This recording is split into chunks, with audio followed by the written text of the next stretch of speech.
Breaking tonight, new suggestions Donald Trump could be making the biggest gamble of his 2016 campaign. The question now, will it pay off? Welcome to the Kelly File. I'm Shannon Bream, in for Megyn Kelly. Next Wednesday, Donald Trump and Hillary Clinton will take part in a discussion that's being billed as the first joint candidate event of the general election. It's sort of an unsanctioned debate. NBC's Matt Lauer will individually question them on national security, military affairs, and veterans issues in what's being called the Commander-in-Chief Forum.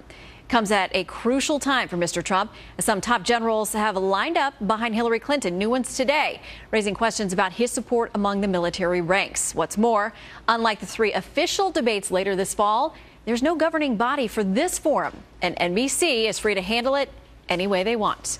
Lieutenant General Michael Flynn served as the director of the Defense Intelligence Agency. He is the author of the best-selling Field of Fight, How We Can Win the Global War Against Radical Islam and Its Allies.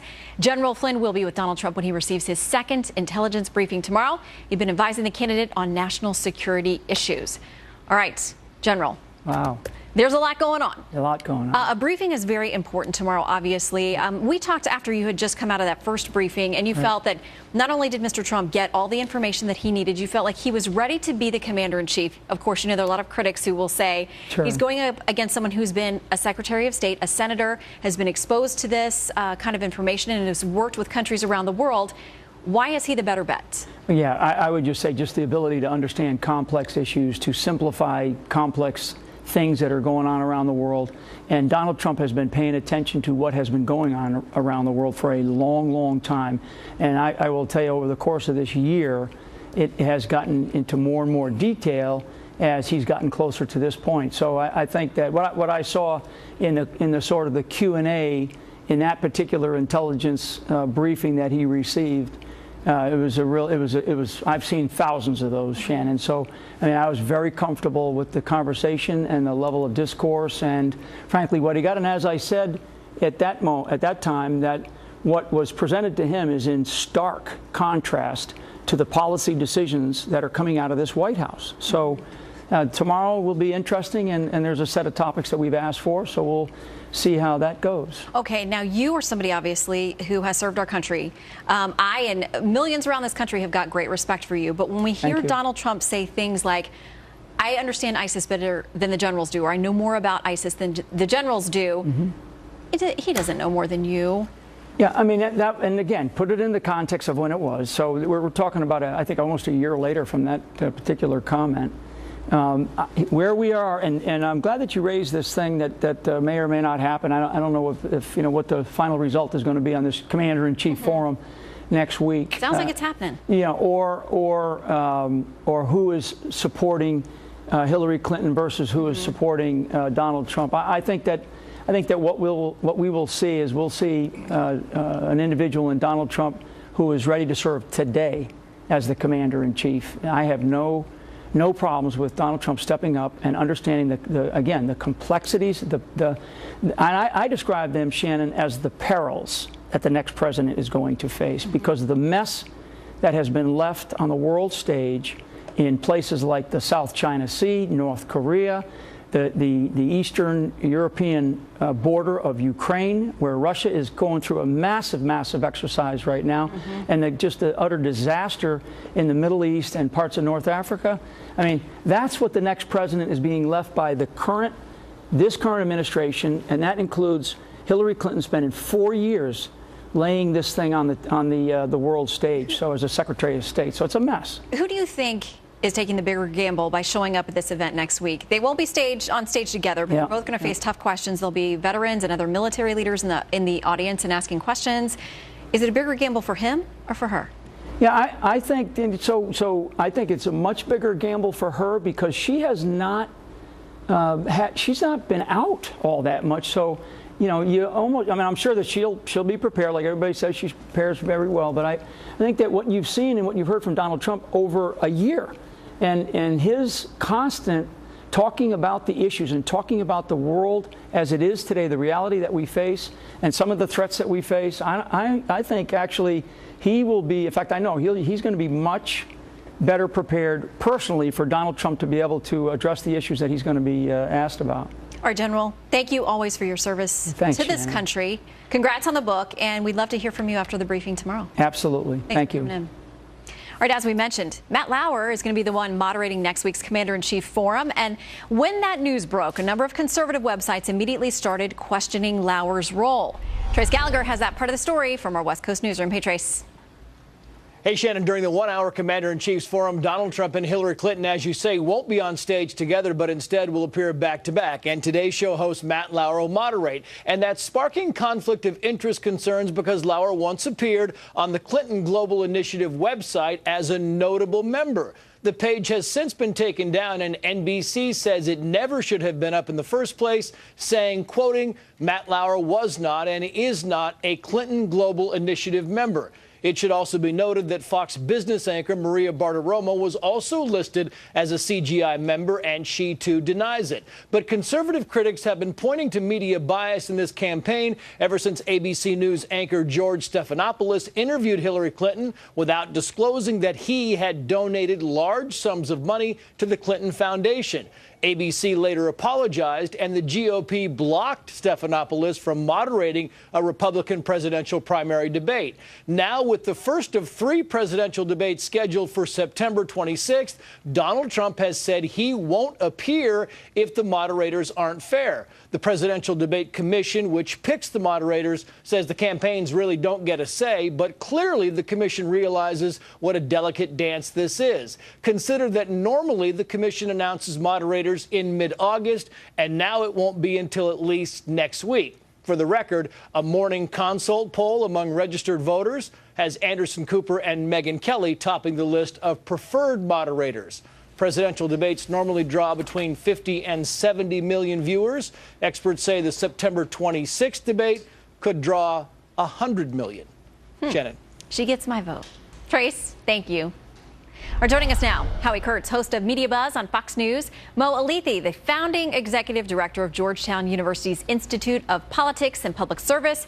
He served as traveling press secretary on Hillary Clinton's 2008 campaign. And Guy Benson, townhall.com political editor and a Fox News contributor. Welcome, all of you. Hi, Shannon. All right, Mo, Hello. I'll start with you because you saw we just had General Flynn on talking about this commander-in-chief thing that's coming up. And he says he thinks, in his opinion, it's a bigger risk for Hillary Clinton because she's been part of this administration, which is leaving behind a lot of foreign policy stuff to deal with. Your take? You know, it's interesting.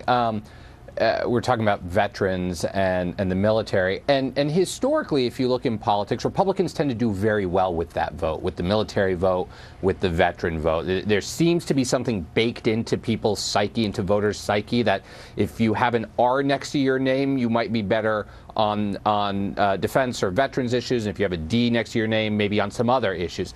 I think that calculus is scrambling a little bit in this election cycle, in part because of some of the things that Donald Trump has said and done. I think the fact that he went to war, rhetorical war, with the Gold Star family, and said that he gets his military advice from the shows, has really kind of put him in a more tenuous position with a lot of the voters who are concerned about national security and veterans issues, much more so than any Republican nominee in recent history. Yeah, and today, Guy, she picked up 2 4-star generals' endorsements. That is something we've seen, although Lieutenant General Michael Flynn said here that he's seen Mr. Trump evolve and get up to speed on these issues. He is convinced he's ready to be commander-in-chief, but some of those generals out there aren't, Guy. Yeah, and so each person is going to come out and give their various endorsements, and I think General Flynn made the case for Donald Trump, and I don't necessarily agree that this is a bigger risk or gamble for either of them. I think if you want to be president, if you want to be commander-in-chief, you need to be able to go through the gauntlet and answer these types of questions. Which brings me to the moderator of this and sort of the controversy over Matt Lauer. It actually doesn't really bother me that much because I think that at the end of the day, each journalist should be judged on his or her merits and their performance. So whereas George Stephanopoulos, I think, is problematic on a few levels, Matt Lauer has the opportunity to show up and do a good job. The key is transparency and disclosure. If there's been any connection whatsoever with the Clinton Foundation or Clinton Global Initiative, that should be out in the open for viewers to know ahead of time. That is crucial. All right, Howie, you are watching this all. You know the players involved. You know Matt Lauer, and we've seen him interview Mr. Trump before, certainly, you know, Hillary Clinton, and interest with the Clinton Foundation now being questioned about his past. Enlighten us a little bit on that. First of all, I think Matt Lauer has a pretty good track record of being tough on all political guests. Donald Trump, who's complained to me about his past conflicts with CNN, MSNBC, Fox, New York Times, Politico, Washington Post, etc., has never said a word about being unhappy with any of Lauer's interviews. And I think the whole Clinton Foundation thing is a non-controversy, never gave a dime. And the foundation tended to list as notable members any journalist who was in the audience or went on a panel or something like that. As far as the risk involved, the playing field and the subject might seem to favor a former Secretary of State, except for this. Donald Trump's done about 5,000 interviews this year.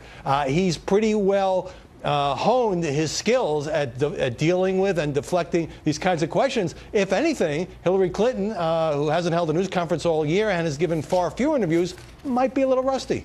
Yeah, about that, Mo, this is sort of a pre-debate debate. It's not sanctioned. We don't know exactly how they're going to handle it. It's not going to be handled the same way as the official presidential debates.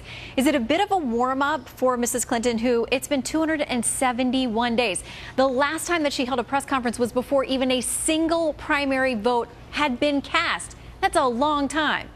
Yeah, but this isn't a press conference, right? This is more. You're right. We don't know what the structure is going to be. She has done other one-on-one interviews, both at the national level and the local level. But having said that, look, I think Howie's right that Donald Trump has a lot of experience. He does, he'll talk to anyone that'll talk to him. Sometimes it feels like, but at the same time, these are complex issues, and I think back to what General Flynn said a few minutes ago, that Donald Trump has the ability to simplify complex issues. Some issues aren't simple. Some of these complex international global issues that the commander-in-chief has to deal with aren't simple, and Hillary Clinton is very well versed in these. So I think the subject matter is going to provide a pretty stark contrast for voters to be able to choose between. All right, Guy, quick final word to you. I think there's an expectations game at play here that's very important, and it goes back to what we saw with the Mexico trip. Expectations for Trump are so low. When he exceeds them, he benefits. Because of Hillary Clinton's pedigree and resume, her expectations, particularly on these issues, will be sky high. Well, people were worried about that Mexico trip for him yesterday. Pretty strong praise across the board, at least on the first half of the day. That trip to Mexico, we'll see how the Commander-in-Chief Forum plays out. Gentlemen, thank you very much. Thank you. Good to see you all. All right, at this moment, a potentially life-threatening storm system quickly approaching Florida's Gulf Coast as that state braces for the arrival of Hurricane Hermine. I think I'm saying it right, but you can correct me. I'm not sure. We will bring you all the breaking developments on that. Also ahead, was Donald Trump's immigration speech too aggressive even for those who support him? Well, our next guests have worked closely with the Republican Party this cycle, and they have had enough, they say, with the Republican nominee. Then Katrina Pearson is here with the campaign's response. Stick around. Under my administration, anyone who illegally crosses the border will be detained until they are removed out of our country and back to the country from which they came.